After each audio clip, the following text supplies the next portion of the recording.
नमस्कार विद्यार्थी मित्रांनो, रुपेश एज्युकेशन पॉईंट या आपल्या यूट्यूब चॅनलमध्ये तुम्हा सर्वांचे स्वागत आहे. तर मित्रांनो, आपण इयत्ता 12वी भूगोल विषय पाहत आहोत आणि भूगोल विषयातील लोकसंख्या हा आपला पाठ चालू आहे. लोकसंख्या पाठाचा आपला हा तिसरा व्हिडिओ आहे. या अगोदरचे जर 2 व्हिडिओ तुम्ही पाहिले नसतील तर त्याची जी लिंक आहे ती आपल्या खाली डिस्क्रिप्शन बॉक्समध्ये दिलेली आहे. तर मित्रांनो, चॅनलला जर सबस्क्राईब केलं नसेल तर चॅनलला सबस्क्राईब करा आणि हा क्लास जास्तीत जास्त शेअर करा, लाईक करा आणि चांगली एखादी कमेंट करा. तर मित्रांनो, आपण सुरू करूया. भौगोलिक स्पष्टीकरण. लोकसंख्येतील बदल हा प्रदेशातील आपण लोकसंख्या हा पाठ पाहतो. त्यामध्ये लोकसंख्येतील जे बदल आहेत ते एखाद्या प्रदेशातील रहिवाशांच्या संख्येत विशिष्ट कालावधीत झालेला बदल असतो आणि हा बदल सकारात्मक म्हणजेच वाढ होत असते किंवा तो नकारात्मकही असतो. कारण घटही घट जी आहे ती होत असते, काही प्रमाणात वाढ होते तर काही प्रमाणात घट होते असा असतो. आणि हा बदल संख्यात्मक किंवा टक्केवारीच्या स्वरूपात सांगता येतो. कारण की लोकसंख्या, मृत्यूदर, जन्मदर ही जी आहे ती जास्त प्रमाणात टक्केवारीच्या स्वरूपातच सांगितले जात असते. आणि लोकसंख्येतील हा बदल आर्थिक विकासाचा एक निर्देशक आहे. सामाजिक उत्थान म्हणून देखील लोकसंख्येच्या बदलाकडे पाहता येते. लोकसंख्ये उदाहरण दिले की लोकसंख्या कमी असेल तर गरिबी कमी करणे शक्य आहे. लोकसंख्या जर एखाद्या देशाची कमी लोकसंख्या असेल तर तिथे गरिबी जी आहे त्यांना नष्ट करणं शक्य होते. कारण की मोठ्या प्रमाणात योजना वगैरे तिथे राबवून आपण तिथली गरिबी नष्ट करू शकतो. पण ज्या देशाची लोकसंख्या जास्त आहे, उदाहरणार्थ भारत, अशा ठिकाणी आपण गरिबी नष्ट करण्यासाठी आपल्याला अनेक वर्ष काम करणं लागतं. त्यासाठी अनेक योजना राबवून लागतात आणि त्या योजना संपूर्ण सक्सेस करणं लागतात. हे सर्व लोकसंख्येवरही कुठेतरी एक असते की लोकसंख्या कमी असेल तर विकासही जास्त प्रमाणात होऊ शकतो. त्याचे उदाहरण म्हणजे अनेक देश आहेत, जसे की स्वित्झर्लंड, फिनलँड या देशामध्ये लोकसंख्या कमी आहे, त्यामुळे तिथला विकास हा जास्त प्रमाणात होत आहे. आणि जन्म, मृत्यू आणि स्थलांतर हे लोकसंख्या बदलातील 3 महत्त्वाचे घटक आहेत. की आपल्याला माहीत आहे की जन्मदर, मृत्यूदर यामुळे लोकसंख्या जी आहे ते एक वाढ होते, कमी होत असते. आणि स्थलांतर, सध्या सर्वात महत्त्वाचा मुद्दा म्हणजे स्थलांतर हा मुद्दा सर्वात महत्त्वाचा आहे. कारण की अनेक देशातून एका देशातून दुसऱ्या देशात स्थलांतर वाढत आहे, त्यामुळे तिथली लोकसंख्या काही देशाची वाढत आहे, काही देशांची कमी होते. जसे की सिरिया, इराक हे जे देश आहेत यामधून मोठ्या प्रमाणात स्थलांतर झालेलं आहे. त्यानंतर अफगाणिस्तान इथूनही मोठ्या प्रमाणात स्थलांतर होत आहे. त्यामुळे तिथली लोकसंख्येवर थोडा परिणाम पडत असतो. आता ढोबळ जन्मदर कसा काढायचा त्याचं आपल्याला उदाहरण दिलेलं आहे. एका वर्षात म्हणजे एका वर्षामध्ये बघा, दर 1000 लोकसंख्येमागे जन्माला येणारी जिवंत अर्भकी म्हणजे जिवंत येणारी मुलं, त्यामध्ये 1000, त्यानुसार आपल्याला इथे दिलं की जन्मदर कसा काढायचा. त्यांनी उदाहरणामध्ये आपल्याला दिलं की एका शहरात 2019 या वर्षी एका शहरामध्ये बघा 3250 अर्भकी जन्माला आली आणि त्यावेळी त्या शहरात जी लोकसंख्या होती ती 2,23,000 होती. तर त्यामुळे ढोबळ जन्मदर खालीलप्रमाणे आपण काढू शकतो. याचे सूत्र कसे आहे तर वरी बघा, जी जन्माला आलेले जे अर्भक आहेत त्यांची संख्या दिलेली आहे 3250 आणि त्याच खाली त्याला भागविले तर तिथली जी लोकसंख्या आहे 2019 या वर्षाची जी की 2,23,000 आहे, त्या संख्येने त्याला भाग द्यायचा आहे या 3250ला आणि गुणिले 1000 अशी करायची. त्यानंतर आपल्याला जे उत्तर आहे ते मिळते की 14.57% हा जन्मदर आहे तिथला. आणि जन्मदर हा जो आहे तो 1000 लोकसंख्येमागे 14.57 जिवंत अर्भकी असे आहेत. म्हणजे तिथली लोकसंख्या 1000 लोकसंख्येमागं हे 14.57 जिवंत अर्भकी जन्माला आली, असं त्याचं उदाहरण आहे. त्यानंतर ढोबळ मृत्यूदर जो आहे तोही अशाच पद्धतीने काढायचा. हे सूत्र तुम्हाला लावायचे की एका वर्षामध्ये झालेले जे मृत्यू आहेत ते वरती लिहायचे आणि त्या वर्षाची जी लोकसंख्या आहे ती तुम्हाला खाली लिहायची आहे. म्हणजे त्या संख्येने भाग द्यायचा आहे तुम्हाला आणि गुणिले 1000 अशी करायची. त्यानंतर तुम्हाला मृत्यूदर हा येतो. दिले की मृत्यूदर हा देखील जन्मदराप्रमाणेच लोकसंख्येतील बदलाचा महत्त्वाची भूमिका बजावतो. लोकसंख्येतील वाढ केवळ वाढत्या जन्मदराने नव्हे तर मृत्यूदर कमी होत असल्याने होते. कारण की मृत्यूदर कमी होत असेल म्हणजे एखाद्या ठिकाणी जर 10 मुलं जन्माला आले आणि तिथे जे मृत्यूदर आहे तिथं फक्त 5च झाले तर साहजिकच मृत्यूदर हा कमी आहे आणि जन्मदर हा जास्त आहे. त्यामुळे ती लोकसंख्या ही मोठ्या प्रमाणात वाढत असते, कारण की मृत्यूदर हा कमी कमी होतो, त्यामुळे जास्त लोक हे जिवंत असतात आणि जन्मदर हा वाढतच असतो, त्यामुळे तिथली लोकसंख्या वाढण्यासाठी ते एक कारण असू शकते. आणि त्यानंतर ढोबळ जन्मदराप्रमाणे ढोबळ मृत्यूदर हे विशिष्ट प्रदेशात एका वर्षात दर 1000 लोकसंख्येमागे होणारे मृत्यू याप्रमाणे काढला जातो. हे तुम्हाला आत्ता तुम्ही पाहिले. इथे जरा प्रयत्न करा, यामध्ये एक गणित दिले तुम्हाला, तेही तुम्हाला कंप्लीट करायचं आहे. इथे दिले वरील उदाहरणात शहरात त्याच वर्षात 2986 मृत्यू झाले असतील तर त्या शहरातील मृत्यूदर किती आहे तो तुम्हाला काढायचा आहे. त्यानंतर पाठात दिलेले ढोबळ जन्मदर व वरील उदाहरणावरून तुम्ही काढलेले ढोबळ मृत्यूदर लक्षात घेता लोकसंख्येत कोणता बदल झालेला आढळतो. हे तुम्हाला जे प्रश्न आहेत त्याचे उत्तर तुम्ही होमवर्क म्हणून करा किंवा आपल्या कमेंट बॉक्समध्ये याचे उत्तर लिहा. त्यानंतर हे नेहमी लक्षात ठेवामध्ये दिले की सामान्यत जन्म व मृत्यू दरात ढोबळ दर म्हणतात, कारण की याला सामान्यत एक ढोबळ दर म्हणला जातो, कारण की एक ओरिजिनल सर्व जे आहे त्याकडे ओरिजिनल नसते, तो एक अंदाज असतो, तो एक सर्वे असतो. आणि याचे मुख्य कारण म्हणजे हे दर सांगताना वयोरचना विचारात घेतली नसते. यात लोकसंख्येतील कोणता वयोगट प्रजननशील आहे हे विचारात घेतले जात नाही बघा मित्रांनो. आणि तसंच त्यामध्ये प्रत्यक्ष जन्म आणि मृत्यूदर सांगताना देशाच्या लोकसंख्येतील वयोरचना विचारात घेतली जाते, कारण जन्मदर आणि मृत्यूदर एकाच वेळी सर्व वयोगटासाठी समान नसतो.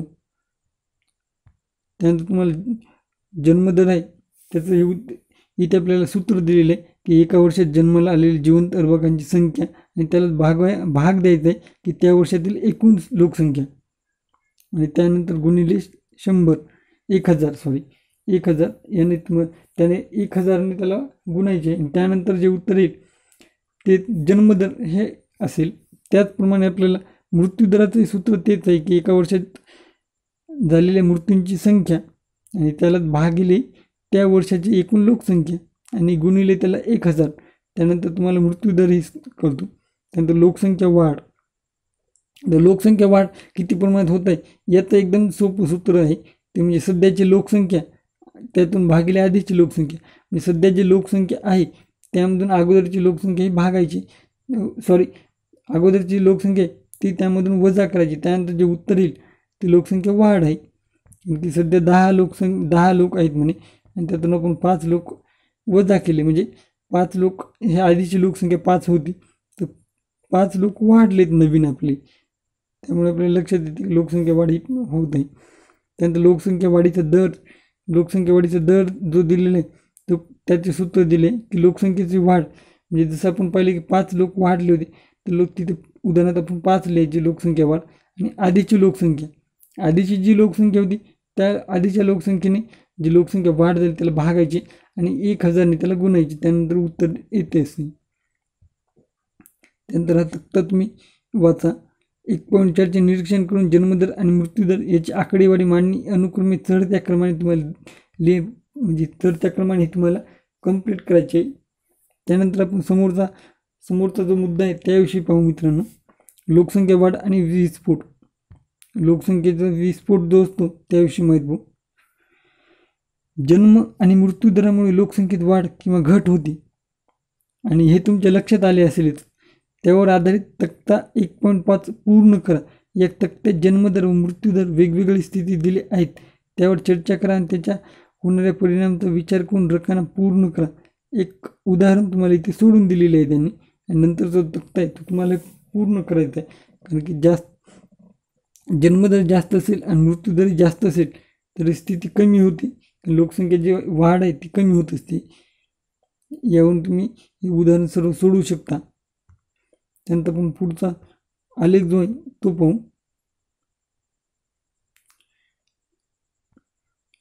इथे अतिशय स्थिर म्हणजे इथे आपल्याला 5 टप्पे दिलेत. अतिशय स्थिर, आरंभीच्या काळात विस्तारणारा, नंतरच्या काळात विस्तारणारा, कमी बदल दर्शवणारा, त्यानंतर शून्य वाढ दर्शवणारा. आणि यामध्ये आपण एक ब्लॅक कलरची जी लाईन आहे हे मृत्यूदर दर्शवते बघा, आणि त्यानंतर ही जे वरची रेष आहे ती जन्मदर दर्शवित असते निळ्या कलरमध्ये, आणि हा मधामध्ये एक नैसर्गिक वाढ ते दर्शवित आहे बघा मित्रांनो. त्याच आधारे आपण आता इथे खाली दिलेली माहिती वाचूया. इथे प्रश्न दिलेले आहेत की आलेखामध्ये निळी व काळी रेषा काय दर्शवते? जन्मदर आणि मृत्यूदर ते दर्शवत असते. आलेखात दाखवलेला हिरवा भाग हा नैसर्गिक वाढ आहे तो दर्शवतो. आलेखात दाखवलेला निळा भाग काय दर्शवतो? इथे आपण पाहू शकतो की इथे निळा भाग नैसर्गिक वाढ आहे ते आहे. आणि कोणकोणत्या टप्प्यात जन्मदर हा मृत्यूदरापेक्षा अधिक आहे? कोणकोणत्या टप्प्यामध्ये जन्मदर हा मृत्यूदरापेक्षा अधिक आहे तिथे आपण पाहू शकतो की आरंभीच्या काळात आणि अतिशय स्थिरमध्ये जन्मदर हा जास्त आहे मृत्यूदरापेक्षा. आणि कोणत्या टप्प्यामध्ये जन्मदर हा मृत्यूदरा एवढाच आहे? हे जे इथे आपण पाहिले की कमी दर्शवणारा आणि इथे शून्य वाढ दर्शवणारा इथे जे आहे ते समानच आहे बघा. त्यामध्ये इथे जास्त कोण कमी बदल दर्शवणारा इथे हा जन्मदर आणि मृत्यूदर एवढाच आहे. त्यानंतर कोणत्या टप्प्यात मृत्यूदर हा जन्मदरापेक्षा अधिक आहे? तर त्यामध्ये आपण इथे पाहू शकतो की 5 नंबरचा जो टप्पा आहे त्यामध्ये शून्य वाढ दर्शवणारा त्यामध्ये मृत्यूदर हा जास्त प्रमाणात होत असतो. तिथे भौगोलिक स्पष्टीकरण आता आपण याचे भौगोलिक जे स्पष्टीकरण आहे वर दिलेले आलेखाचे त्याचे सविस्तर अभ्यास करणार आहोत. त्यामध्ये सर्वसाधारण प्रत्येक देश लोकसंख्या वाढीचे विविध टप्पे अनुभवत असतो. प्रत्येक देश लोकसंख्या वाढीचा एक वेगवेगळे टप्पे अनुभवत आहे आणि प्रत्येक वेळ देश जो आहे तोच जन्मदर किंवा मृत्यूदर तिथे राहत नाही. कारण की दरवेळेस जेव्हा लोकसंख्येची आकडेवारी जाहीर होती तेव्हा जन्मदर आणि मृत्यूदर हा दरवर्षी बदललेला असतो. कारण तो एकच मृत्यूदर आणि जन्मदर तिथे राहत नसतो आणि त्यामुळे लोकसंख्या वाढ किंवा घट यांचा दर कधीही समान राहत नाही. कारण की समान तो कधीच राहू शकत नसते. कारण लोकसंख्या वाढ कमी जास्त होत असते आणि आर्थिक विकासाबरोबर जन्म आणि मृत्यूदरही फरक होताना दिसत असतो. यावर आधारित लोकसंख्या संक्रमण आता यावरची जी माहिती आहे जो की लोकसंख्या वाढ मृत्यूदर यावरती एक लोकसंख्या संक्रमक सिद्धांत मांडला गेला आहे. आणि लोकसंख्या वाढीच्या काळानुरूप कला या संक्रमण सिद्धांताचा पाया आहे बघा. आणि या सिद्धांतानुसार प्रदेश कालानुरूप लोकसंख्या वाढीत विविध टप्पे पार करीत असतो. यासाठी काही वर्षाचा कालावधी लागू शकतो. इथे आपल्याला काही टप्पे दिलेले आहेत. हे जे टप्पे आहेत ते यामध्ये जसे की अतिशय स्थिर याविषयी आपल्याला सर्वात खाली एक एक पॉईंट दिलेले आहेत. त्या आधारे आपण ही सविस्तर माहिती पाहू मित्रांनो. त्यामध्ये पहिला टप्पा आपल्याला दिलेला आहे बघा. अतिशय स्थिर हा आपला पहिला टप्पा होता. त्यामध्ये या टप्प्यामध्ये आहे बघा तो जन्मदर व मृत्यूदर दोन्ही अधिक असल्यामुळे इथे जन्मदर आणि मृत्यूदर हे दोन्ही जास्त प्रमाणात आहे बघा. आणि त्यामुळे काय होतं तर जन्मदर अधिक असतो कारण जास्त मुले चांगले असणे अशी धारणा तिथे लोकांची असते तिथल्या. आणि तिथेच बघा त्याच देशाची आर्थिक स्थिती ही विकसित नसते. कारण की ज्या देशामध्ये लोकसंख्या वाढ मोठ्या प्रमाणात होत असते तिथे तो देश विकसित जास्त प्रमाणात होऊ शकत नाही. कारण की लोकसंख्या वाढत असल्यामुळे सरकारचा जो पैसा आहे तो जास्त प्रमाणात योजनावर खर्च होत असतो. आणि त्या देशाची अर्थव्यवस्था जी आहे ते आता शेतीवर असते. आणि शेती किंवा तत्सम जे प्राथमिक व्यवसायावर अवलंबून असते. प्राथमिक जे व्यवसाय असतात व्यवसायाचे 4 प्रकार असतात. प्राथमिक, द्वितीय, तृतीय आणि चतुर्थ. त्यामध्ये प्राथमिकमध्ये शेती आणि तत्सम जे उद्योग असतात ते येतात. त्यात नंतर बघा तुलनेने द्वितीयक व तृतीयक व्यवसायांचे प्रमाण नगण्य असते. त्यानंतर शैक्षणिक संधी मर्यादित असतात. शैक्षणिक संधी जे असतात तिथे खूप मर्यादित असतात. आणि प्रजनन दर अधिक असतो. कुटुंबे मोठी असतात. विज्ञान आणि तंत्रज्ञान त्या जो विकास आहे विज्ञान तंत्रज्ञानाचा तो तिथे खूपच कमी प्रमाणात असतो. आणि तो जो भाग आहे तो स्वच्छतेचा तिथे अभाव असतो. आणि स्वच्छतेचा अभाव, वैद्यकीय सुविधांचाही अभाव असतो. संसर्गजन्य रोगांचा जास्त प्रादुर्भाव तिथे असतो. आणि कुपोषण यामुळे मृत्यूदरही जास्त असतो. सद्यस्थितीमध्ये बघा या टप्प्यामध्ये सध्या तरी कोणता देश नाही. कारण की या टप्प्यापेक्षा समोर सर्व देश आलेले आहेत. कारण की अनेक देशांमध्ये आता विकास जो आहे तो होत आहे. कारण की जन्मदरही जास्त आणि मृत्यूदरही जास्त सध्या असा कुठल्या देशामध्ये राहिलेला नाही. आणि तिथल्या ज्या आरोग्य सुविधा आहेत ते थोड्या का प्रमाणात पण आता सध्या बदल होत आहे. त्यानंतर आपल्याला दुसरा टप्पा दिलेला आहे बघा मित्रांनो. आणि हा जो टप्पा होता तो स्थिर स्थिती असा होता. अतिशय स्थिर असा हा आपला पहिला टप्पा होता. त्यानंतर आता आपण हे दुसरा टप्पा जो आरंभीच्या काळात विस्तारणारा त्याविषयी माहीत पाहू. आरंभीच्या काळात विस्तारणारा आपला दुसरा टप्पा. त्यामध्ये विज्ञानाचा प्रसार व तंत्रज्ञानाच्या विकासामुळे वैद्यकीय आणि आरोग्यविषयक सेवांचा विस्तार होतो. आता हा दुसऱ्या टप्प्यामध्ये थोड्या प्रमाणात विकसनशील देश आहेत, तिथे थोड्या प्रमाणात पाहू पण विकास होत आहे, विकासाच्या दिशेने ते आहेत. त्या देशामध्ये बघा आता विज्ञानाचा प्रसार आणि तंत्रज्ञानाच्या विकासामुळे तिथे आरोग्यविषयक सेवांचा विस्तार होतो. रोगावर मात करण्यासाठी आणि त्यांना नियंत्रित करण्यासाठी प्रयत्न सुरू केले जातात त्या देशामध्ये, आणि त्यामुळे मृत्यूदरात घट होते. तर इथे या देशामध्ये काय होते, मृत्यूदरामध्ये घट होते थोड्या प्रमाणामध्ये, पण जन्मदर स्थिर असतो. त्यामुळे लोकसंख्या जी आहे ती झपाट्याने वाढत जाते, कारण मृत्यूदर कमी झाल्यामुळे लोकांची जे मृत्यू होण्याची संख्या ती कमी होते, पण जन्मदर जो आहे तो एक मोठ्या प्रमाणात वाढत असतो. त्यामुळे लोकसंख्या जी आहे ती वेगाने या देशामध्ये वाढत असते, आणि शेती व उद्योगातील उत्पादन वाढते आणि वाहतूक व्यवस्थेत वाढ होत जाते. लोकसंख्या नियंत्रणासाठीचे जे प्रयत्न सुरू केले जातात. अधिक लोकसंख्या असणारे विकसनशील देश सध्या या टप्प्यातून जात आहेत बघा, कारण की अनेक देश या टप्प्यामध्ये सध्या जात आहेत. त्यामध्ये आपण बांगलादेश वगैरे जे देश आहेत ते या टप्प्यामध्ये सध्या आहेत. आणि या टप्प्यामध्ये आकृती 1.7 मध्ये दाखवल्याप्रमाणे सर्वाधिक वाढ होत असल्यामुळे याला लोकसंख्येचा विस्फोट असे म्हटले जाते. याला लोकसंख्येचा विस्फोट असे म्हटले जाते, कारण की लोकसंख्येची वाढ आहे ती मोठ्या प्रमाणात होते आणि घट कमी होत जाते. आणि इथे काही आपल्याला जे देश दिले त्यामध्ये लोकसंख्येचा विस्फोट होत आहे. त्यामध्ये कांगो, बांगलादेश, नायजर आणि युगांडा हे देश आहेत. त्यामध्ये हे कांगो, नायजर आणि युगांडा हे आफ्रिकन देश आहेत. तर बांगलादेश आपल्या भारता शेजारील एक राष्ट्र. आपण तिसरा टप्पा पाहू, त्यानंतर नंतरच्या काळात विस्तारणारा याविषयी माहिती पाहू. नंतरच्या जे काळ आहे त्यामध्ये विस्तारणारा, त्यामध्ये दुसऱ्या टप्प्यात कमी झालेला मृत्यूदर आणखीन कमी होतो. मृत्यूदर इथे कमी होतो बघा, आणि जन्मदरही कमी होऊ लागतो. मृत्यूदर कमी होत असतो आणि जन्मदर असतो तो या तिसऱ्या टप्प्यामध्ये कमी होत असतो, आणि त्यामुळे लोकसंख्या वाढीचा दर कमी होत असतो. थोड्या प्रमाणात लोकसंख्या वाढीचा दर कमी होतो बघा यामुळे. मात्र तिथली जी लोकसंख्या वाढ असते ती कमी होत नाही, कारण ती लोकसंख्या जी आहे ती वाढत असते, मात्र ती थोड्या प्रमाणात वाढत असते, कारण जन्मदर हा मृत्यूदरापेक्षा अधिकच असतो इथे. आणि देशाचा आर्थिक प्रगतीचा वेग वाढत असल्याने देशातील लोकांचे उत्पन्न उदरनिर्वाहासाठी लागणाऱ्या उत्पन्नापेक्षा जास्त असते. कारण इथले उत्पन्न लोकांचे जे असते ते जे उदरनिर्वाहासाठी जेवढे उत्पन्न लागते त्यापेक्षा त्यांना जास्त उत्पन्न होत असते. म्हणजे जसे त्यांना रोजच्यासाठी जेवढे काही आर्थिक जो काही पैसा लागतो त्यापेक्षा त्यांचं जे उत्पन्न आहे ते जास्त प्रमाणात होत असते या देशामध्ये. आणि देशाच्या प्रगतीचा वेग वाढत असल्याने देशात उत्पन्न आहे ते वाढत असते बघा, आणि त्याची राहणीमान आता उंचावलेली असते, कारण की राहणीमान हे तिथले एक चांगल्या प्रकारचे राहणीमान असते, आणि गरिबी तिथली जी आहे ते आता कमी होत असते. आणि तंत्रज्ञानाचा विस्तार आणि उपयोग वाढलेला दिसतो. द्वितीयक व तृतीयक व्यवसायांचा विस्तारही होतो. इथे लोकसंख्येची शैक्षणिक पातळी उंचावते. कुटुंबे इथली शैक्षणिक पातळी जी आहे ती उंच होत असते बघा, आणि कुटुंब नियोजनाचे महत्त्व लोकांना समजते. कुटुंब नियोजन ते लोकांना समजते, कारण की तिथले लोक हे शैक्षणिक झाल्यामुळे लोकसंख्या जी आहे ते नियंत्रणात आणण्यासाठी ते एक पॉलिसी वगैरे राबवित असतात. आणि कुटुंबाचा आकार लहान होतो. कुटुंब जे आहेत ते एक लहान कुटुंबे होतात, आणि ते जे देश आहेत ते या टप्प्यामध्ये येत असतात. जे विकसनशील टप्प्यातून विकसित टप्प्याकडे जाणारे देश, इथे उदाहरण चीन दिले. उदाहरणार्थ आपल्या भारत देश या टप्प्यामध्ये आपण येतो. आणि इथे थोडे डोके चालवा याविषयी आपल्याला माहिती दिली.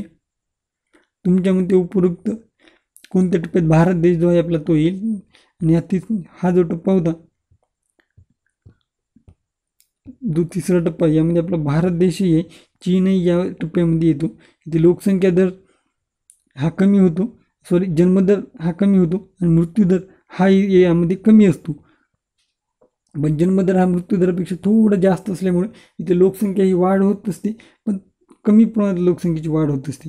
आणि इथली शैक्षणिक आणि वेगवेगळे जे इथले लोक शैक्षणिक झालेले असतात, गरिबी थोड्या प्रमाणात इथे कमी होत असते.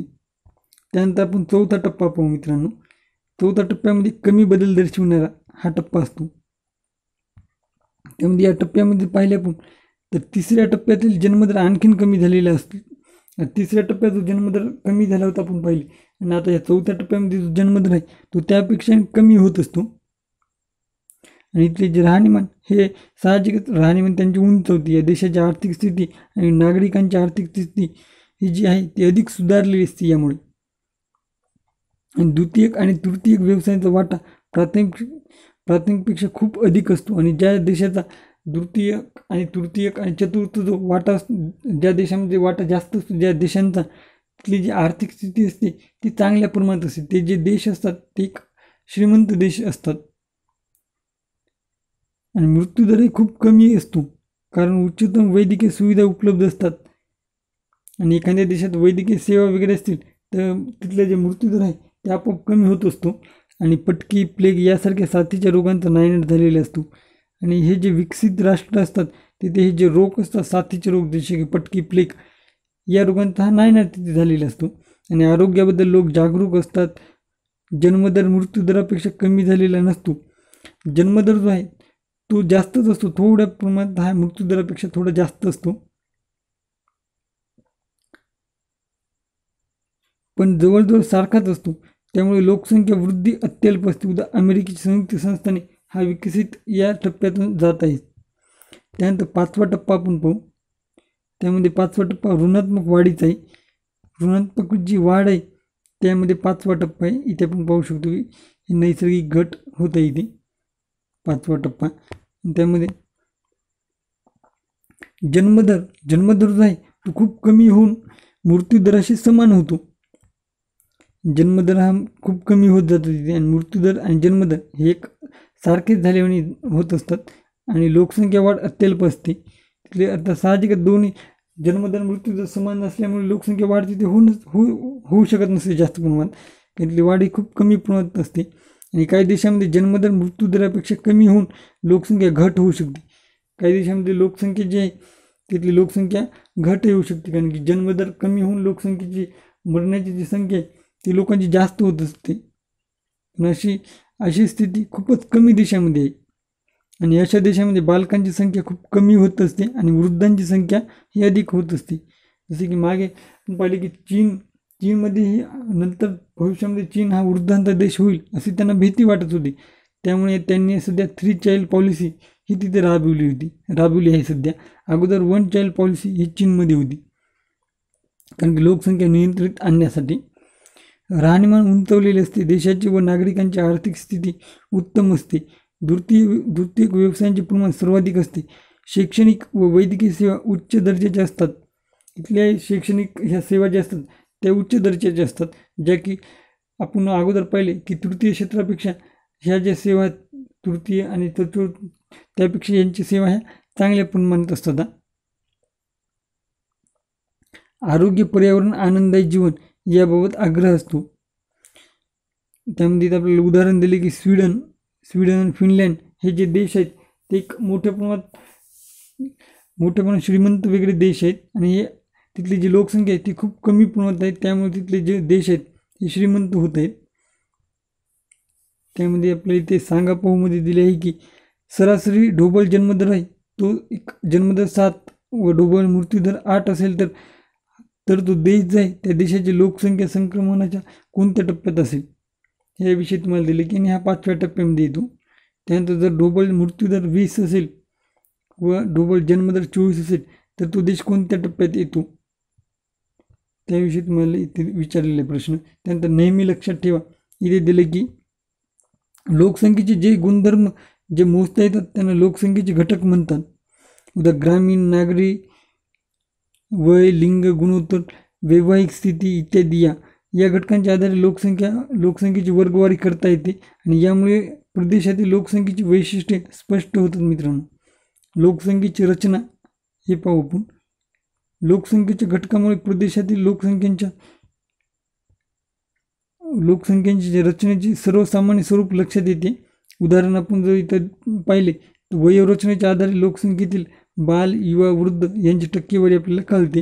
आणि त्याचबरोबर लोकसंख्येच्या या रचनेमुळे आपल्याला अवलंबित्वाचे गुणोत्तर समजते आणि यांचा परिणाम देशाच्या अर्थव्यवस्थेवर कसा होईल हे